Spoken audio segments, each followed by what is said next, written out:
So let's move on to customer reviews. Customer reviews are something that have been hands off. Like Amazon took away the ability to comment on reviews.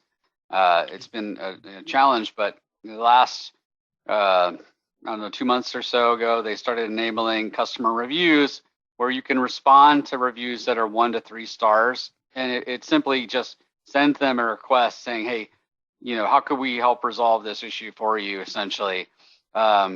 And it's worth doing so. So typically, if it's a 4 or 5 star, it says great job. Under 3 stars or less, it'll say contact customer here. In this case, it's saying unable to contact customer. And I'm guessing it's because this customer's already been reached out to requesting a review or something that's prohibiting the outbound customer contact. But always take advantage of this. This is something that should be part of your normal routine to identify, like, what are people saying?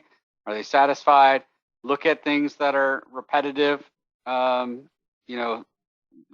good and bad, and make sure that those are either in your listing or combated in your listing. And then, of course, get these issues resolved. Because if you over exceed expectations on this customer, you can turn a lot of these low reviews into 5-star reviews just by the fact that you remedied it above and beyond their expectations.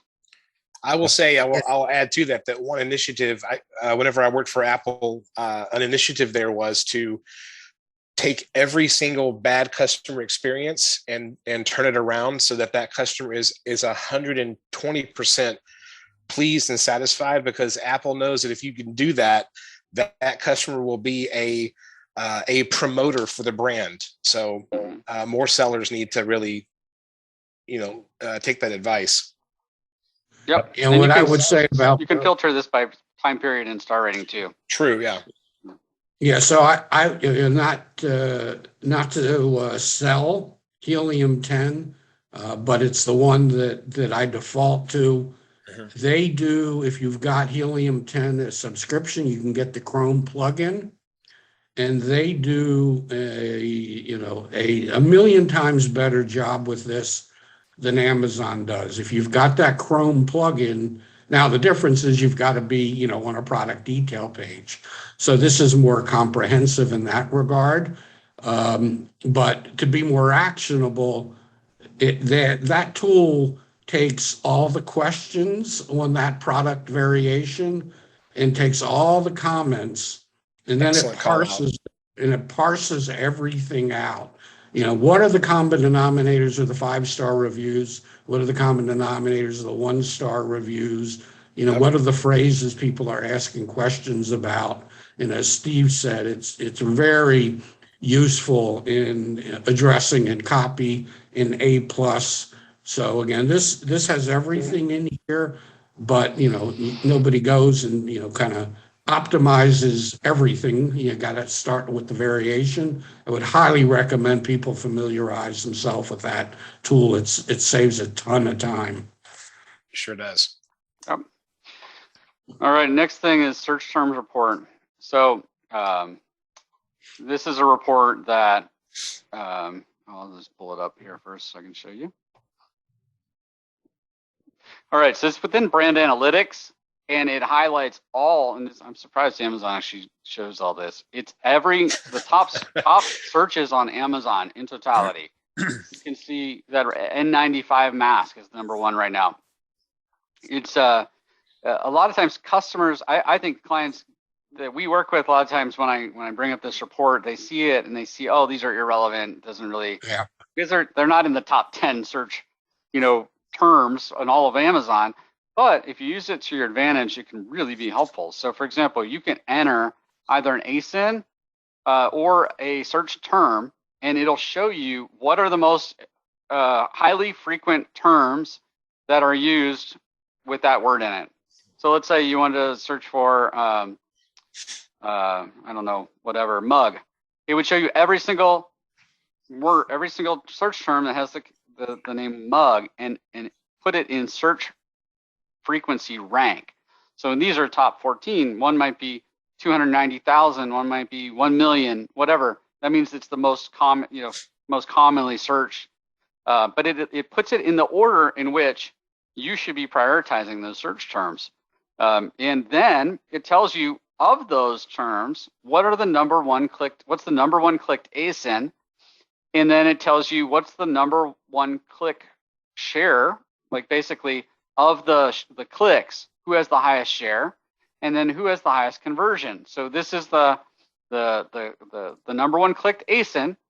It represents 8.78% of all clicks on that term, and it represents 8.92% of conversion share. And then it'll say, here's the number 2 clicked and number 3 clicked item. It really helps you understand for any particular term. Like I said, the ranking here is really helpful, but who's winning and who's losing. So it tells you that, hey, in this case, I'm trying to look at an anomaly of something. So this here, they're getting 9.46% of click share, but 13.33% of conversion share. They're over-indexing on conversions, which means something about that is more compelling than the other items that people are comparing. Maybe it's price, maybe it's the way it's presented, whatever.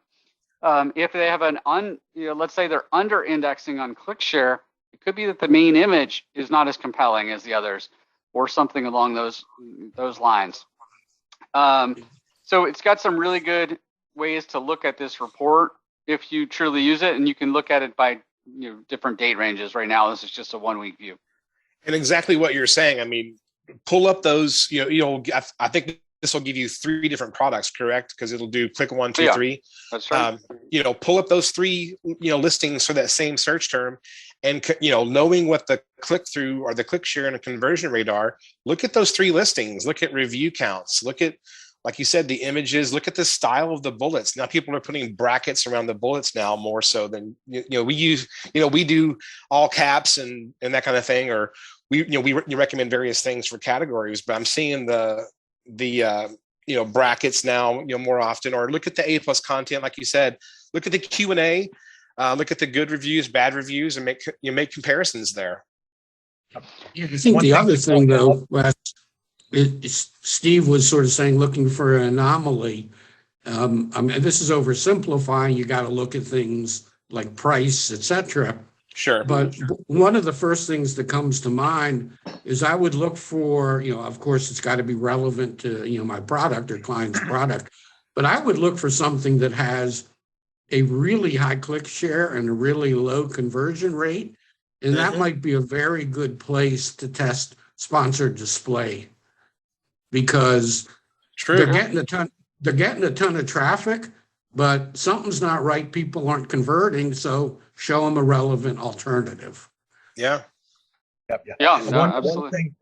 One quick thing to point out is that this report and possibly some of the other reports are for people who have brand registry. So this one is under brand analytics. If you're listening to this webinar now, and in your seller account, you don't see this, be aware that's the reason. Yeah, that's great. That's great job. So I know we're supposed to pretend like we know everything, but that was really good, because I am one of those people, Steve, like you said, that every time I look at this report, I'm like, I don't get it. This is just, I don't see the relevance here. All these big search terms have nothing to do with my clients. So that filtering on a relevant term in ASIN, that's key there. That's what makes this workable. That's what makes it valuable. Absolutely. Yeah. And I know we're over on time. We're not going to be able to get through everything else. Let me just talk through the couple others that are on that brand report on that same page. So item comparison and alternate purchase behavior. Because they're very similar in how they operate. I think it's helpful for you to understand them. So basically, it shows up under brand analytics, under item comparison and alternative purchase behavior. You can sort by, in this case, a quarter. You can slice and dice it, and then see these are the items that are compared against this item. So this is the item right here. This is the item that was compared against, and with what frequency. A lot of these are your competitors. It'll tell you when a customer's shopping for my product, they're competing, or they're looking at these 3 other items, and that's something I really need to know. And then the alternate purchase. So what are they alternatively purchasing? Same thing. It's telling you, just, hey, you got to pay attention to these items because these are the people that are stealing your business. And then I'll move on to I think the last one. Let me see. Repeat purchase behavior is on that same sheet or on that same page.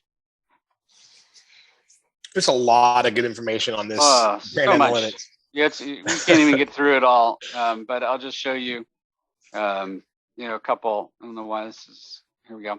There you go. So this is repeat purchase behavior, just so you can see what percentage of customers are repeating their purchases on these products.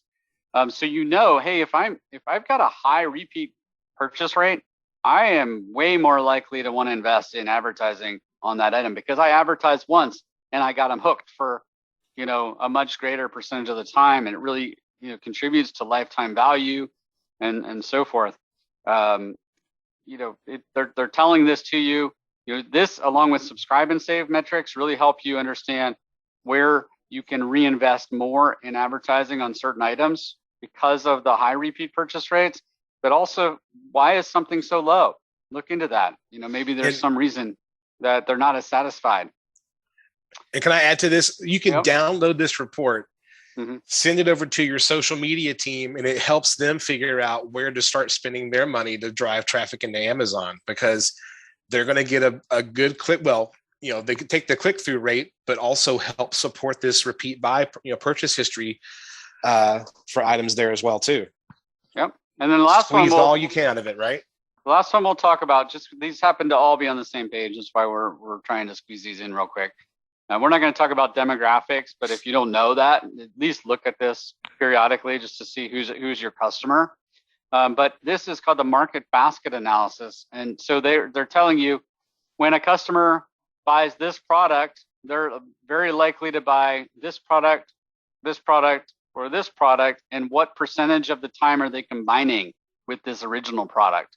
So here I can see, this is astonishing, 9.54% of the time, when a customer buys this first item, they're buying this second item.